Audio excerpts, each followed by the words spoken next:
सन 1675 का समय था। भारत में मुगल बादशाह औरंगजेब का शासन था और वह पूरे देश में लोगों पर जबरदस्ती अपने धर्म को थोपने की कोशिश कर रहा था। खासतौर पर कश्मीरी पंडितों पर अत्याचार बढ़ गए थे।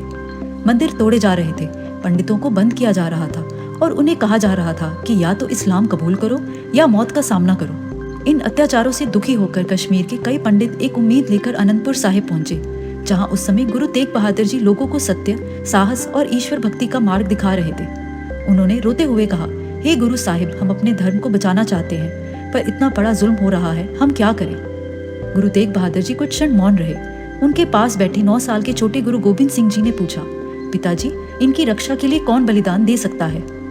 गुरु तेग बहादुर जी ने शांत स्वर से कहा, ऐसा कोई जो धर्म के लिए अपना सब कुछ न्यौछावर कर दे। यह सुनकर छोटे गुरु गोविंद सिंह जी ने निडर होकर कहा, उससे बड़ा कौन हो सकता है, आप ही ये बलिदान दे सकते हैं।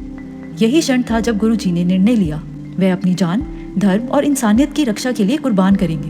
दिल्ली पहुंचते ही गुरु जी को गिरफ्तार कर लिया गया। उनके 3 साथियों, भाई दयाल दास, भाई मती दास और भाई सती दास को उनके सामने ही अत्यंत क्रूर तरीके से शहीद किया गया। भाई मती दास जी को आरी से चीर दिया गया। भाई सती दास जी को रूह में लपेट कर जला दिया गया। भाई दयाल जी को उबलते तेल में डाल दिया गया। ये सब देखने के बाद भी गुरु तेग बहादुर साहिब जी डिगे नहीं। औरंगजेब ने कहा, इस्लाम कबूल कर लो, मैं तुम्हें राज प्रताप दूंगा। गुरुजी ने दृढ़ता से उत्तर दिया, धर्म बदलने से जीवन नहीं मिलता, आत्मा की हार होती है। मैं सत्य के मार्ग से कभी नहीं हटूंगा। 24 नवंबर 1675 को चांदनी चौक दिल्ली में गुरु तेग बहादुर जी का सिर तलवार से अलग कर दिया गया। उनका शरीर कोई उठाने की हिम्मत नहीं कर पाया, क्योंकि डर था कि सबको सजा मिलेगी। भाई जटा जी ने उस पवित्र सिर को किसी तरह वहां से उठाया और रातों रात अनंतपुर साहिब पहुंचा दिया, जहां उनका अंतिम संस्कार हुआ।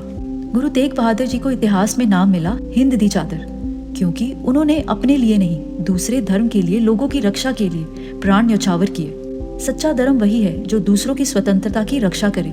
साहस केवल तलवार से नहीं, बल्कि सत्य का अडिग रहने से दिखता है।